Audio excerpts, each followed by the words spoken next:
They have audio or not. Well, greetings and salutations, everybody. Welcome to Las Vegas at the annual Cinemacon. I'm John, this is Rob, and of course we are in Las Vegas right now for the annual Cinemacon. And we just got back from the big presentation, Rob. The big presentation, and we do have audio now, which is great. We have audio this time, which is wonderful. It was a big presentation. It was a big presentation. So that's what we're here to talk about right now. Warner Brothers. And all the big studios are going to do a presentation here at Cinemacon. Warner Brothers just got out and did theirs. And I was thrilled right from the beginning because, what's her name again? Aisha Taylor? Aisha Tyler, yeah. Tyler. She does the voice, one of the voices in Archer, which I love. Right. I love Archer. So whenever she was on stage talking, sometimes, honestly, I did this. I really did this. I just closed my eyes and imagined it was her character in Archer.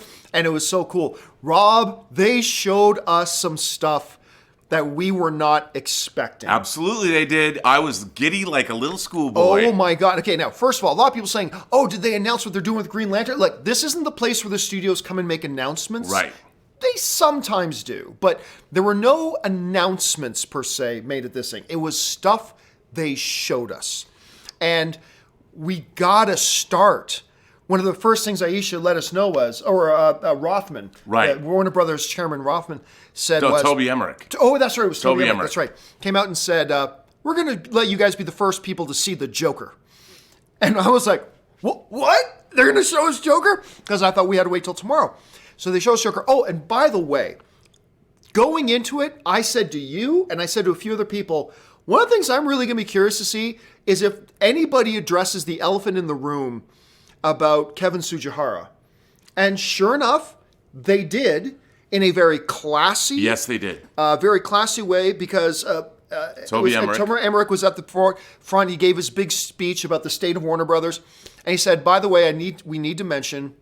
a guy who oversaw the most successful run in Warner Brothers history. The fact that, I didn't realize this, 2018 was the biggest box office year for Warner Brothers in history. They made over $5 billion. 5.8 or something, something stupid like that. Biggest in their history. He goes, a lot of that is because of one guy. And he just said, our special thanks and everything to Kevin Tsujihara. So, and they didn't go into the controversy. They just addressed that. Audience gave a nice round of applause. It was actually really nice. It was handled very well. Really well. You know, I think people should understand that like you just said, to follow up with what you said, Cinemacon is for all the exhibitors. Yeah. All the theater owners, both independent theater owners and the larger chains all over the world. It's put on by NATO, the National Association of Theater Owners. So like you said, they're not announcing things. They're showing things that are coming out in the coming year. To get the theater owners excited, to want to put as many of their screens right. to work for their pictures, right? So... And some things that are coming out in 2020. And they did, which I wasn't expecting. Me neither. But let's start with the main thing here. We're going to keep to this video relative. We're going to keep it under an hour, guys. So, Joker! Joker, Joker, Joker, Joker! So they showed the Joker thing, and I'm telling you... First of all, Todd Phillips, the director, came out. He explained how he lived in this hotel. For 3 months. For 3 months, making the original Hangover 10 years ago. And he told us to stay away from certain rooms. And floors. Entire floors. But one of the coolest things he said right away, he goes, you know, Warner Brothers market, because he looked like he just woke up. He did. He looked pretty haggard. He always looks that way. Yeah. He's like, so the marketing department at Warner Brothers, they asked me, how do you describe the movie? And I said, I have no idea. And they said, well, at least what's the genre? He said, I don't know, tragedy? And then then he says the really coolest thing. He goes, how do you tell the origin story of a character that has never had a definitive origin? Right. And just like that, I'm like, this guy understands Joker. Yeah. And in that one sentence he said that, and I'm like, he gets it. Yeah. And then they play. Well, Rob, what was the first thing you told me about your reaction to the Joker thing? You know what? I said it was very different from what I thought it was going to be. It's very gritty. It's very real world. It's not like some stylish Tim Burton Joker at all. Nope. It looks like it's a really dark, really intense character study of somebody who is really fucked up. So all it takes is one bad day, and Arthur has had many bad days. Yeah. I was eating this up. It's everything. It's so not your traditional comic book movie. No, you see Arkham. You see, was it Arkham Prison or Arkham Asylum? You see but it's like it's set. It reminded me. I've always thought that Metropolis is New York and Gotham was Chicago because the Chicago mobs and all that. This looked like this. I don't know if it takes place in Chicago. It might take place in New York, but it just looks seedy and grungy. Yeah. I mean, it really is more like Taxi Driver than... Yes. This is way more Taxi Driver than Batman. Yeah, but Taxi Driver via One Flew Over the Cuckoo's Nest. I mean, it's intense. And the trailer goes online tomorrow. But man, seeing it on that huge screen... Yeah, and they had cranked up the volume so loud, and it really, I was just sitting there and my teeth were rattling. I'm like, wow, this is something special. Yeah, and it's dark. Not like traditional DC movie dark. I mean, no. It looks like a Scorsese film. Yeah, this is psychological, real world, psychic trauma, people who've been abused and emotionally hurt throughout their lives. I mean, this is some shit, man. I can't wait for this movie. It's so different, so weird, so left field. You know what it reminds me of? It reminds me of the feeling I had when I first saw Logan for the first time. Right. And not that this movie's like Logan. It's just that I watched Logan. It's like, this is a totally different kind of comic book movie. Very different. And this does it as well. And from the physicality of Joaquin Phoenix, like when he's arched over in his back. Oh my God. I don't want to give anything away, but it was really fun to see. Yeah, and it looks like if I didn't know Todd Phillips directed this, I'd like, did David Fincher direct this? Fincher or Scorsese? Yeah, or, is this like Seven via the Joker? Yeah. I mean, it had very unexpected for me. I know you said it was exactly what you expected, but that's what I was hoping it would be. Yeah, and they did it. Yeah, it looks really intriguing. I mean, we always talk about how Logan won a Best Screenplay or nomination in the Oscars. This is the first time I've ever seen a comic book movie like this, that's based on a major comic book character that looks like it could be in some kind of award contention. No, it really does. In a real big Joaquin way. Phoenix, look, it's way too premature for me to say it. I'm just going to say it anyway, even though I shouldn't be saying it. I'm watching this and I'm thinking, Joaquin Phoenix can get an Oscar nomination for this. Yeah, I mean, he's not like Heath Ledger. He's not at all like Jack Nicholson. Get all that out of your head. This is a very different thing. Yep, get that all out of your head. Okay, I got to say this too about the Warner Brothers presentation. It's the moment I opened the door to you in my hotel room, the very first thing I said was, what a great lineup of stuff and one of the most horrible presentations ever. And they were all disorganized, all the talent. They brought all the talent out on stage, by the way. All the talent except for James McAvoy and Helen Mirren seemed to have no idea what to say, or they prepped nothing. It was just, Ansel Elgort? Yeah, Ansel Elgort. Although his movie looks amazing. Yeah, I mean, I didn't know they were going to show the Goldfinch. Donna Tartt wrote the book, but she also wrote the book The Secret History, which is one of my favorite things I've ever read. But The Goldfinch is a beautiful book. I love that book. I didn't know they were going to show that. No. They showed us. It wasn't a trailer. It was scenes. It was. Maybe. I guess it was a trailer. It was an elongated trailer. If you like the Goldfinch, it looks wonderful. Yeah. But now we're jumping ahead of ourselves. Yeah. So that looked great, but it was very bad press. The sound was off. Not for the stuff they showed on screen, but the mics were all terrible. Yeah. They were disorganized. Aisha Tyler was perfect in it. She was great. She tried to cover up as much of it as possible. And she was really funny. And then they put, like, people were backstage. They turned the mics on for the people who were backstage while a presentation was going on. And she was funny. Let me tell you some of the other highlights for me. We've all heard about The Kitchen. That's going to star Melissa McCarthy, Tiffany Haddish, and the Handmaid's Tale, Elizabeth Moss. And it's based on a Vertigo comic book. Yep. So it is another comic adaptation. These three wives of mobsters, and who I guess have either died or they're in prison. Right. Or they're in prison. Three wives of mobsters. And I thought, this sounds intriguing. Then when Melissa McCarthy got her Academy Award nomination, I thought, maybe this will be great, because it's not a comedy. It's a more gritty kind of thing. And what you think, Tiffany Haddish? I ate it up. It looks really good. I ate it up. Yeah, it looks, it's got that Sopranos vibe, that sort of Goodfellas vibe, a little bit of Widows. Little humor. Little humor. I have not read that comic. I'm going to go pick it up and read it. and it was directed. It's the screen debut, the directing debut of a young female director who wrote. Straight Outta Compton. Right. She Which wrote Straight Outta shocked because Compton. for whatever reason, I always thought F. Gary Gray also wrote it. I don't know why. Yeah. But it's so funny seeing the writer of Straight Outta Compton, this little 5'1" skinny little white girl. Yeah. She wrote Straight Outta Compton. But anyway. But she looks like she knocked this out of the park. Yeah. It looks great. It looks wonderful. I can't believe it. And the funniest thing, they were interviewing Tiffany Haddish on stage, and Melissa McCarthy was on stage, and Tiffany Haddish just doesn't know how to not be funny. She was hilarious. She was hilarious. She goes, when I grew up in East LA, I'm doing a terrible Tiffany Haddish, forgive me, but you got to get a little bit of the attitude. South Central, Yeah, South Central LA. She goes, there's a lot of gangs I always wanted to join the gang. So you can't join the gang, you'll become a snitch. And they were right. And then she just goes on and on and She's on. like, I was too goofy to be in a gang. She was hilarious. But she comes across, at least in the footage they showed us, she comes across as great. She's great. Everyone looks great. So Elizabeth Moss. The Goldfinch, Joker, The Kitchen. What's one of the Good Liar? The Good Liar, a movie that was not on my radar at all. They brought out Bill Condon, the director, who of course directed Beauty and the Beast. He directed Gods and Monsters. He directed, he didn't direct Chicago. He directed Dreamgirls. Yes. Directed Dreamgirls. They bring him out, and Helen Mirren. I had no idea Helen Mirren was going to come out there.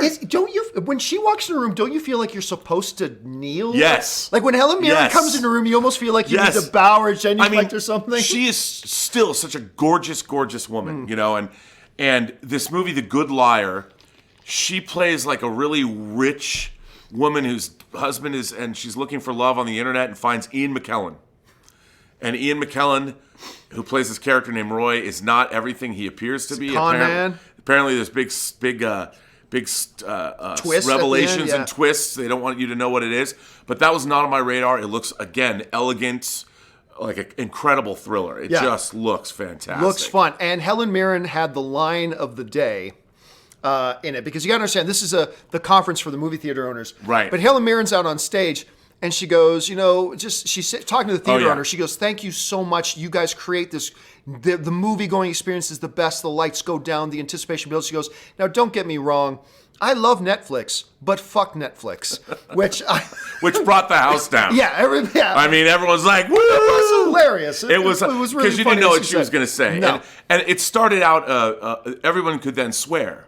Yeah, then everybody started swearing. And people started swearing, and it was really funny. Speaking of swearing, one of the other presentations they did, so that was the Good Liar, they did a little presentation for Shaft, or Son of Shaft, or whatever. And it starts, now Samuel Jackson wasn't there, but they brought up the whole cast on screen. Yeah, they filmed a bit. For it looked Cinemacon. Beautiful, yeah. And just Samuel Jackson's like, man, you're going to love this motherfucking movie. And then they're going, you can't swear.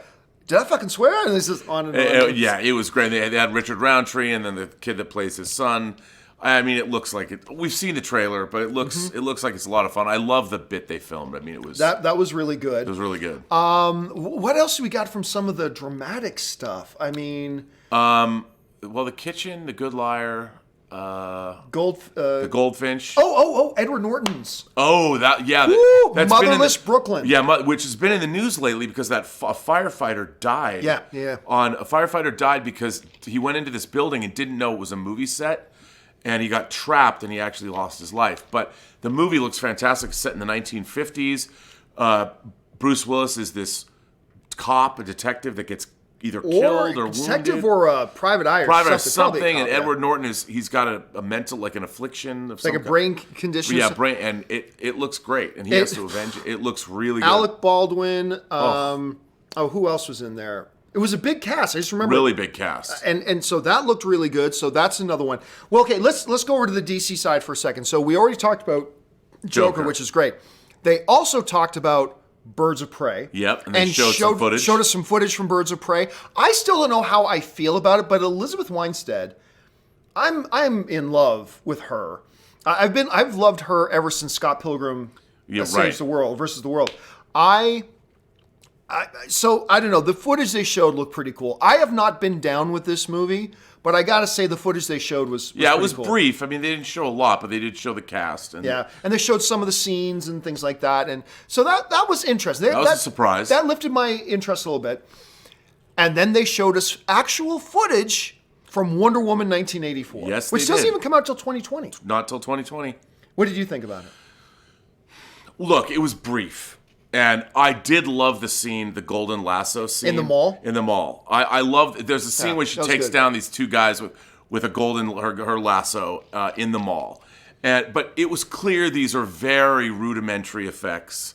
They weren't anywhere near being finished. I'm sure they finished them for this presentation. I mean, she looks great. Her costume is a little bit more colorful. It looks like the 80s. We got our first look at Cheetah. We got many different incarnations. Yeah, we saw her looking frumpy, looking like Diana's friend, and then also in her cheetah guise. Arch nemesis. Not much, but I was not expecting that at all. I will say this: there was one, and you guys know how much I'm looking forward to. As long as Patty Jenkins directing it, I'm on board. They did show this one shot that they ended it with. Yeah. Where it's Wonder Woman sprinting down the road. And the only reason I didn't laugh out loud is because I didn't want to be rude. It looked horrible. Yeah, it was. But as you pointed out, it's probably not a finished shot. No. There's probably, but I do guys. It just looked unreal. Yeah. It was definitely in the uncanny valley. She's running super fast down this city street.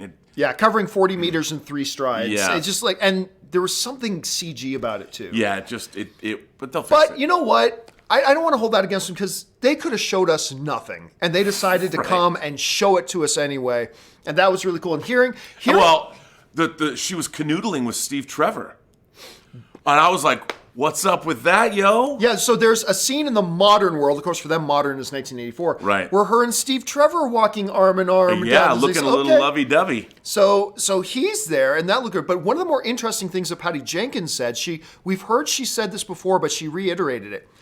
And I don't know exactly what she means, but she said, this is a standalone movie. Yes, a standalone movie. Once again, kind of re-emphasizing where Warner Brothers is right now with their DC stuff. Yeah, I think that's a response really to the DCE universe. You know, that it's definitely, but she did make a point of saying that. And they, that was part of the cut together interview footage between the scenes. They put that in for a reason.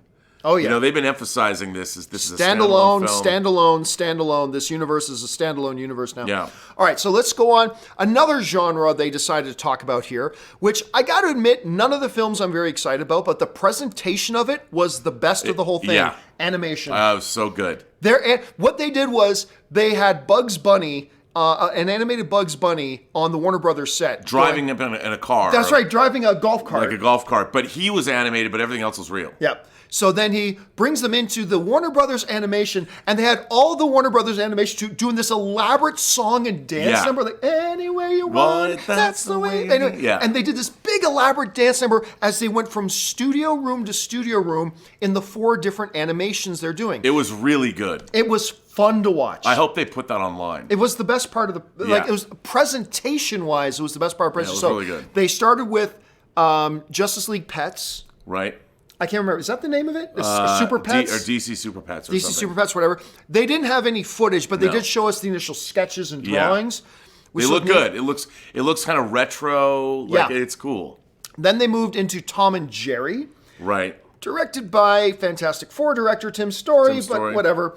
But it's cool, live action and animation. But here's the key thing. With the Tom and Jerry stuff, they've gone pure retro look on Tom and Jerry. Yeah. It's the original designs of Tom and Jerry, which I was surprised at. I was surprised too, and I loved it. I'm like, I like that. Yeah, I did too. I love my retro Tom and Jerry. I don't know that anybody, I think it's 40 years too late for a Tom and Jerry movie, but whatever. Then they moved into Scoob. Which, even for Scooby-Doo, the design is a little bit different for the characters. Yeah.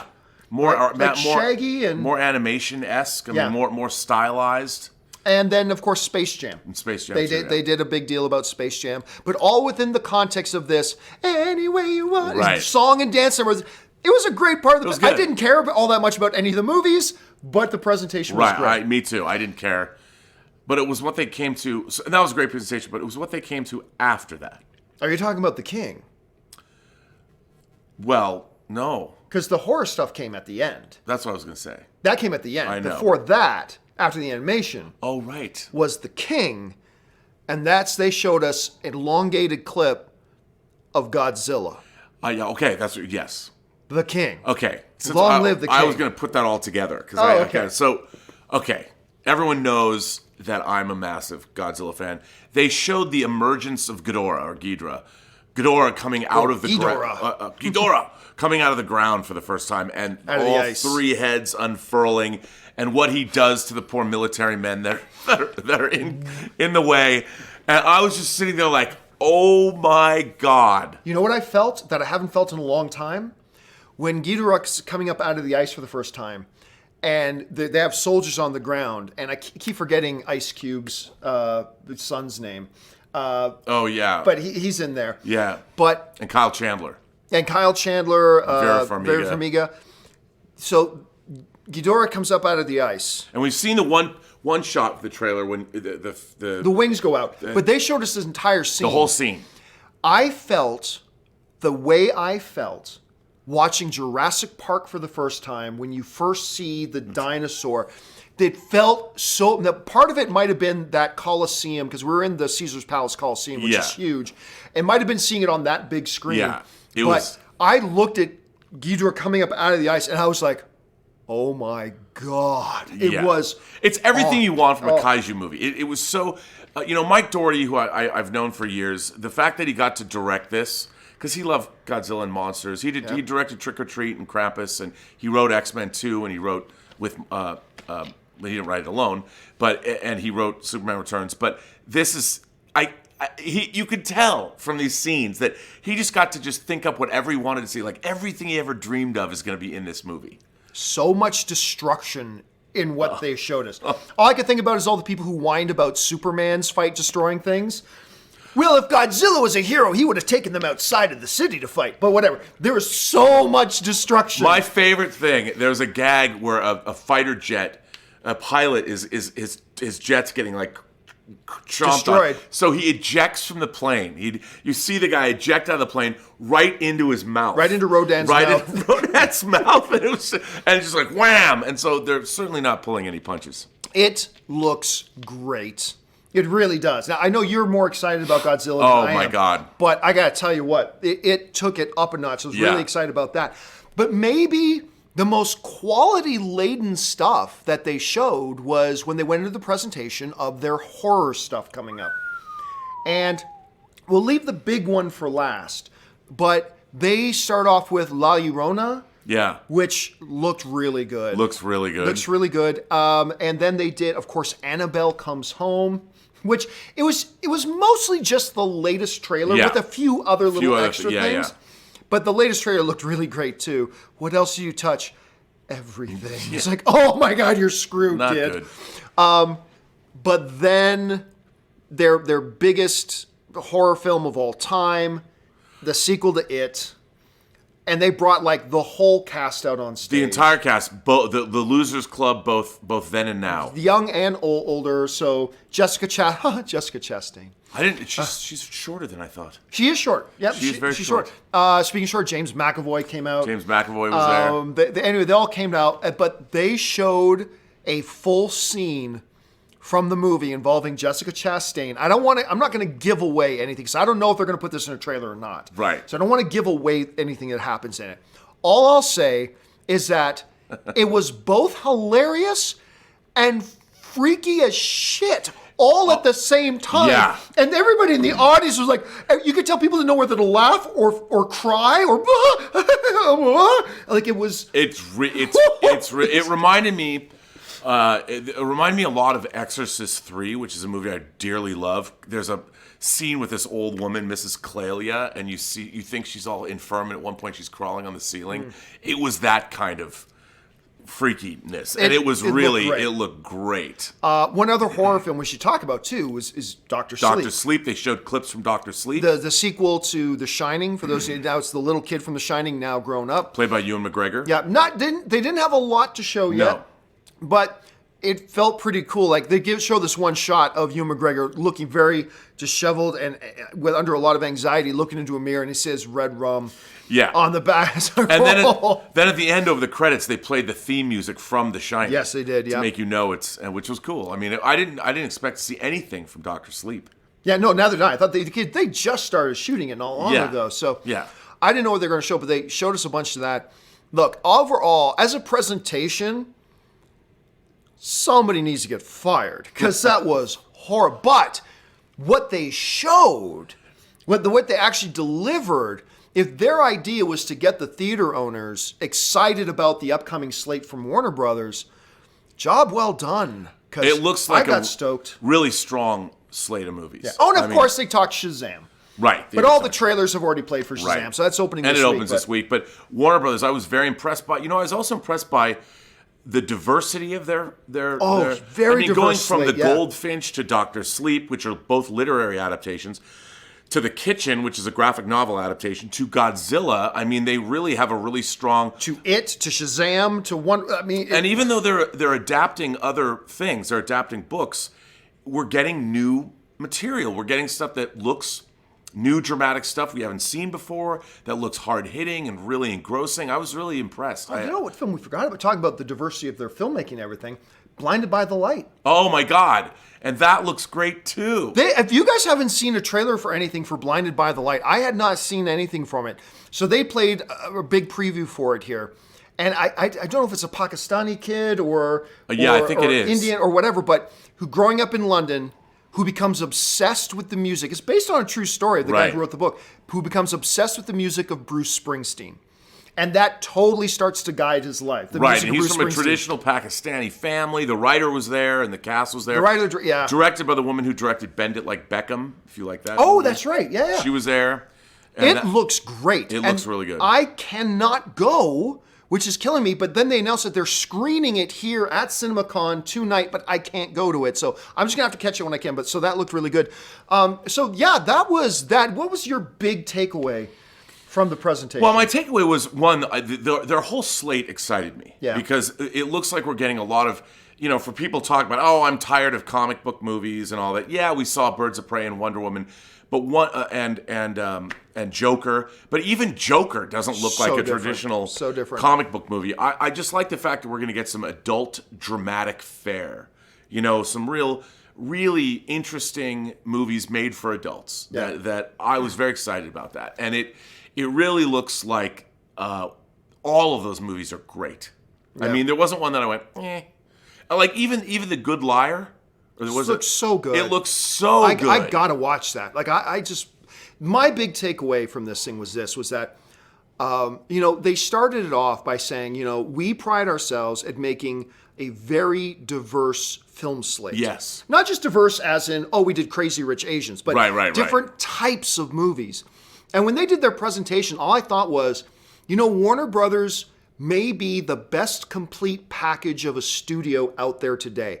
Because as much as we love Disney, for sure, and I can't wait for their presentation tomorrow, but Disney has a certain kind of film, and it works great for them. But Warner Brothers really said it's one of their mandates to make every kind of movie, the adult fare, the literary stuff, the comic book stuff, the giant monster stuff, the horror stuff, the comedy, it's just, every kind of movie you could think about, the animated. Right.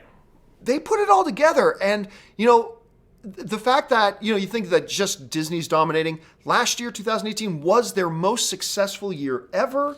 I mean, 5 point what you said 5.8 billion. 8, yeah, that is a huge amount of money. Yeah, and the fact that they're all in with horror, the same way that Blumhouse, but Blumhouse is making lower budget movies. Warner Brothers is making these Tiffany horrors with the Conjuring. They gave us a date for Conjuring 3, which I don't remember. September 2020. September 2020. So Conjuring 3 is slated, and La Llorona and Annabelle. Those are all part of the Conjuring universe, which I think is great. The Nun. They talked about how much The Nun made. Yeah, even though The Nun wasn't very good. But still, I mean, made a lot of money. But that presentation, my God, fabulous, so good. Really good. I cannot wait to see what Paramount's going to give us. See what Universal. Obviously, I'm really excited about the Disney one too, but it was a good first big studio presentation. Yeah. And so, listen, guys, since we're doing it live, I'm going to go over and take some live questions. Listen, this isn't the John Campea Show or open mic, so if you have a question for us about anything Warner Brothers related, go ahead and ask. Try to leave the general questions for tomorrow. Right. But let's jump in and see what we got. Okay, so the first thing we're going to jump in and check on comes to us from Mike Hill, who writes, John, you're a superhero. Your power is an indestructible voice. Love your passion and show. Awesome one today. Thanks so much, Mike. That was a long show this morning. 5 hours, 45 minutes, certainly the longest we've ever done. Mr. 47 writes, I commend you for your dedication doing these videos for us, John. There aren't too many outlets for people just to talk movies. Much respect. Thanks so much, man. And thank you for giving me and Rob an audience to talk about movies, because I think we'd go crazy if we couldn't talk about what we just watched. Hector Jeter writes, the anticipated Endgame question timeline, John. What's the Avengers 4 title? When's the trailer? How long is the movie? When does tickets go on sale? I think... those have been all the questions we've always gotten. Now we have answers to all of those, right, Hector? Right. So you got answers to all of them. That's funny. Shazam Chavez, I love that name. You are talkers. Listening to talkers makes me thirsty and hungry. I think I'll take 2 chickens. I don't know what that's from. I don't know either. That one doesn't. Sometimes I get stumped, but it's like, oh, I know that. I don't know what that one is. So you got to stump Shazam. Phoenix is probably one of those things that as soon as we hear it, we'll kick ourselves because we'll know it. Phoenix Arising writes, do you know anything about the Justice Department warns Academy over potential Oscar rule changes that threaten Netflix? Read an article and Variety. Read an article probably in Read an article in Variety. There's no laws that dictate what rules the Academy can pass. Yeah, they can do whatever they want. They can do whatever they want. Anyway, but I'll have to go and check out that article to see what you're talking about. Ray Stone writes, so you did a 5-hour video to answer all of our questions, and now another one. You are a hero amongst YouTube Joes. Oh, and you too, Rob. Hashtag Han had his justice. No, he doesn't. Not yet. He will one day. Okay, Avery Davis writes, Fandango was acting stupid at 9 a.m., was able to get 23 of 31 D-Box seats for my friends after 2 hours for Saturday. Exactly what I wanted, needed. So happy it worked out. D-Box is awesome. First time for my friends. I haven't either. I've never done D-Box. I would do it. I haven't done it. But you bought 23 tickets, dude. I'm sure that was cheap. Yeah, I mean, come on. Good on you. I mean, I know a lot of D-Bags, but I've never experienced D-Box. Okay. Anyway, Aiden Foley writes, hope Pet Sematary is good. It looks creepy as hell. Not a Warner Brothers film. No. But it does look really good. And it opens in a few days. It does open in a few days. I'm really excited about that movie. Yeah, me too. Okay, let's see. Jay Meister 25. Will you be able to voice your concerns about AMC? Well, the thing is, there's no point. It's done. You know, them dropping the ball and monumentally, historically, epically failing like they did today. It's done. What's there to voice my concern about? They know they screwed up. They suffered for it. They probably lost out on a lot of revenue for what they could. Because now people didn't go there. They went to like a Fandango, and now that's going to cost. Even if they go to see the movie at AMC, they actually lost a little bit of revenue because people had to go buy their tickets through Fandango. Yeah. So they got to give Fandango a cut, right? So they know they screwed up. They know they got to do better. There's no point in me going up and saying something about it at this point. So it's not like they weren't aware. Really? We had a problem with our ticket sales this morning? We never knew. Like, they know. So there's no point in me voicing my concerns about it. Nathan Oswald writes, over under 15%, Far From Home is a fake movie. So I think you weren't there for this. But one of the people made this idea today. It's like, what if we are looking at the greatest misdirect in history, and that everybody who died in Infinity War is dead. They're gone. And Spider-Man Far From Home isn't a real movie. They spent $500,000 making a trailer and all that kind of stuff, all to misdirect us into thinking this movie's coming later and Spider-Man's going to be fine. And I said, I'll just say what I said. That would be, they're not doing it, but if they did, it would be the biggest set of balls this world is. That would be the ballsiest, gutsiest move. I would stand up in theater and I would applaud it. It would be the greatest misdirect in the history of movies. It would be awesome, but they're not doing that. But how cool would that be? It would be really cool. So I will take the well under 15% on that. Let's see. Aiden Foley writes, over under 30% Blue Beetle movie comes next year too. Well, if it was, we would have known about it by now. So under. So, yeah, no Blue Beetle movie. But I mean, we did hear they're working on it. Right. They're working on some stuff, but I don't expect we're going to have it in theaters. Just like the Flash movie, John. They've been working on the Flash movie. Yeah, look at that's turned out. But I don't expect we're going to see it in theaters anytime soon.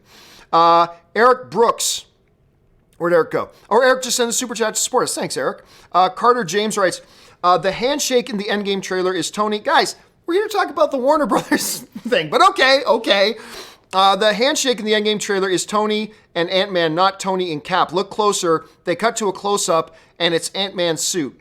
I don't know about that, because you see Tony and Steve both start to move towards a handshake, Right. so why would they cut to something else? And it's the same background. Right.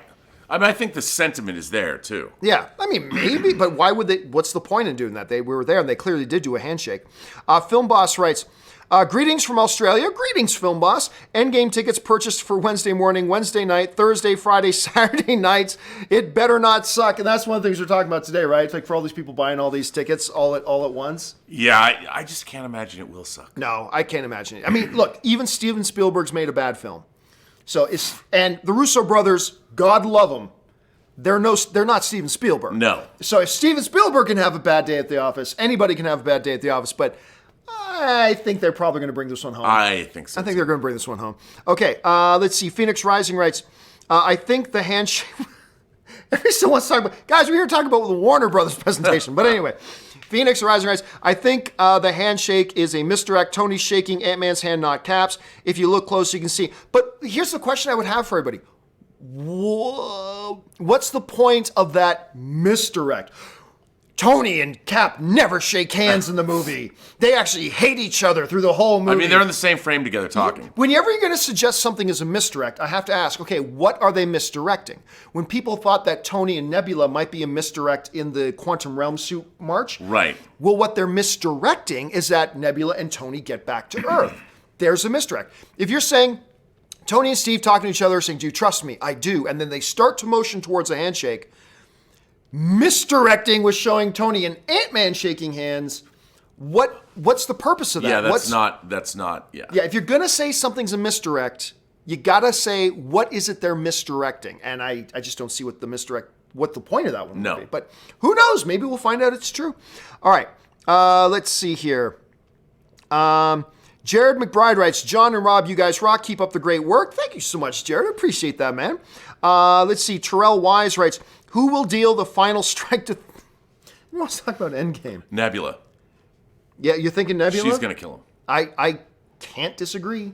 Look, if this was an Agatha Christie murder mystery, there's a lot of people with motive. Hulk clearly has motive. Right. Thor clearly has motive. Tony clearly has motive. But she's literally been tortured and had her body, stripped away from her. I'm going to go with you on that. I'm going to say Nebula on that. Let's see. Do It for Cash writes, I'd like to see movie subs offer early access to Tix. Movie subscriptions, so you get early access. If you have a subscription, you can get. Yeah, there have been a couple of advanced A-list screenings. Actually, yeah. But I think that's a good idea. Yeah, if they can swing it with the studios. It's up to the studios to allow it to happen, but I like the idea for sure. But how do they, if you wanted to go to a service like Fandango, I guess they could make it so if you're an A-list member, you punch in there. The Shazam screening was a Fandango early screening, actually. That's right. So, that's interesting. All right, Austin Wingcott writes, hey guys, I love the show. Thank you. Regarding Tom and Jerry. Hey, Warner Brothers question. Regarding Tom and Jerry, were the characters themselves traditionally animated or were they computer generated? Okay, look, we didn't see any footage of the movie. Right, there was one quick brief. Yeah, very brief, but they showed us a lot of the art and the actual artist sitting down using a pencil. Yeah, sketching it out. I don't know if that means anything. It looks like traditional hand-drawn animation. Yeah, and they look... But I don't know. Exactly like the Tom and Jerry you watched reruns as a kid. They really did. So they were good. They did that one right. All right. Let's see. Luke Blackwell, Joaquin Phoenix Joker will have nothing on Ledger. Yeah, it will. It's wildly different. It's not this Joker's not fighting Batman. He's not being an agent of chaos. This Joker, it's really a character study. He's a mobster. He feels like a broken, tragic story of a guy who fell into becoming a mobster as told by Scorsese. I mean, it's totally different. But let's be clear about this. Make no mistake about it. Heath Ledger was wonderful as the Joker. Maybe the best performance in a comic book movie ever. Right. Maybe. I still got to put Patrick Stewart in that conversation for his role in Logan. But don't fool yourself.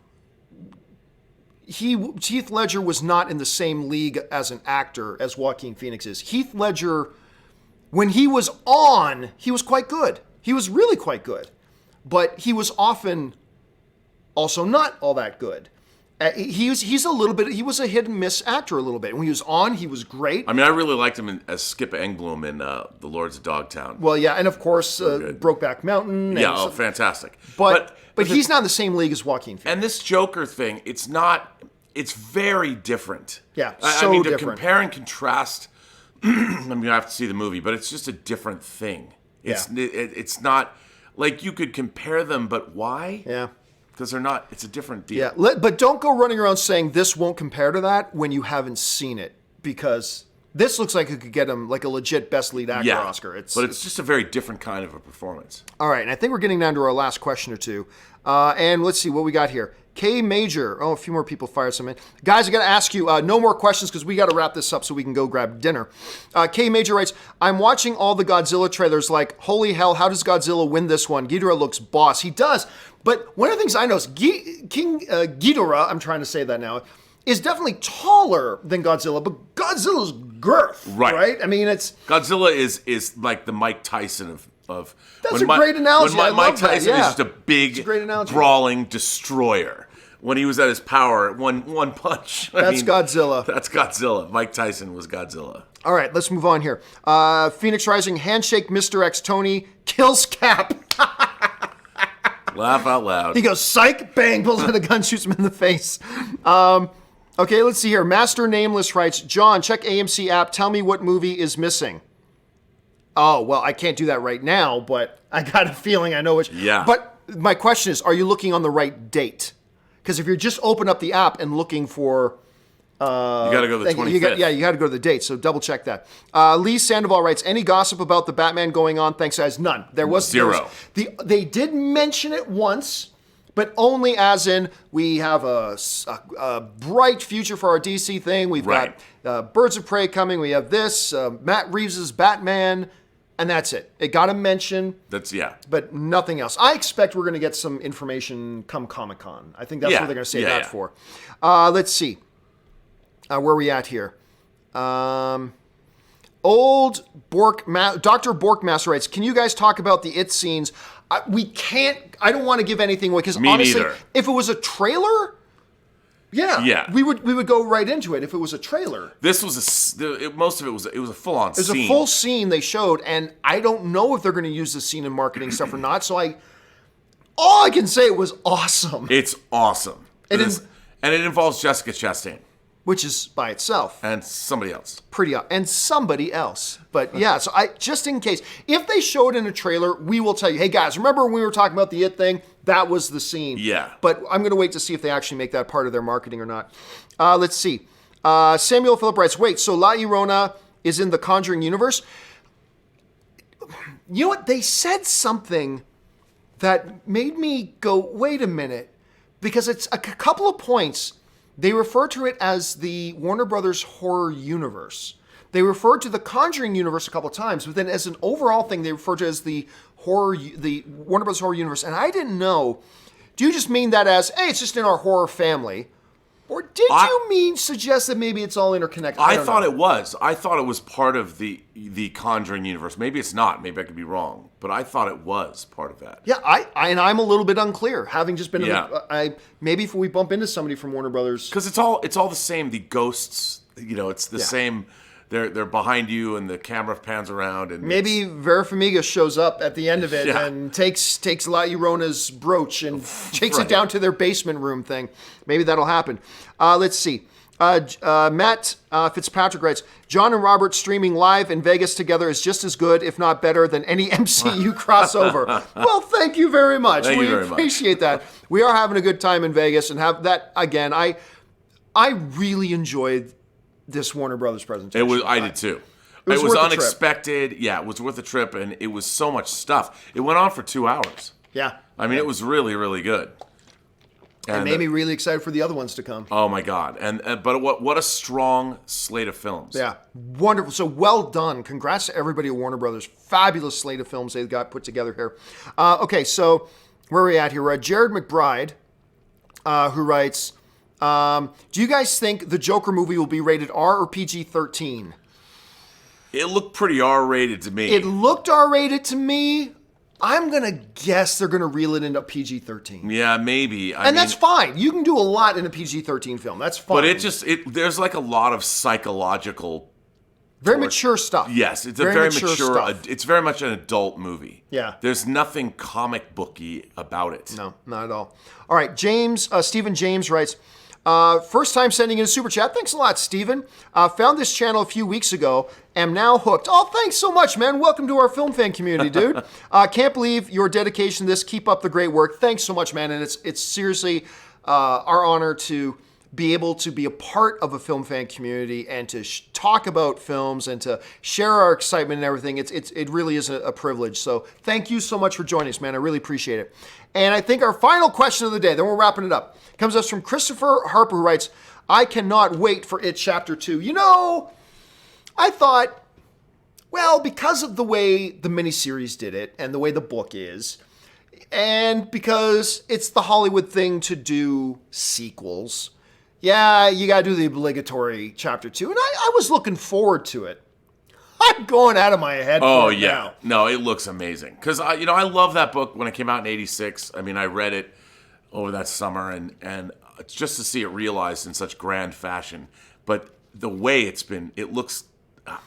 I can't wait for you guys to see it. The scene was really good. The director come out on stage, he goes, I can't identify the accent he has. But I think it's Spanish or something. Remember when I was here a few years ago talking to Cinemacon and I told you my movie is going to make you shit your pants? That was nothing. And the trailer kind of delivers, or the scenes we saw kind of deliver. Yeah. All right, guys, that will do it for our special report on the Warner Brothers presentation here at Cinemacon. We will do a special presentation for all of the major studio things. Oh, another one came in, even though I said don't send in any more in. But Derek Large writes, did a double feature of The Highwayman and Triple Frontier on Netflix yesterday. Would highly recommend both if you have the time. Well, obviously not right now. Right. I like Triple Frontier a lot. And as Helen Mirren would say, fuck Netflix. No. I do want to see The Highwayman, though. I'm very down to see Highwayman. So we're going to bring special presentations of that. The John Campea Show tomorrow, by the way. Let me just double check here while I'm on live, so I can give you guys the absolute skinny of what's going on here. I think the John Campea Show tomorrow is going to have to be later in the day than normal, because I believe there's a major... I should have looked this up before we started the show. My apologies, guys. But I believe tomorrow's Wednesday, right? Yeah. Let's see. Universal Pictures has their thing at 9:45. So I think I'll have to do the John Campea Show at like noon tomorrow. Yes, noon tomorrow. So I'll do it. Oh, you know what? We got to do the Universal presentation. Come here, do the wrap up. We'll do the John Campea Show at some point tomorrow. I'm not sure when and where, but we've got two major things to do. We got to do you know what?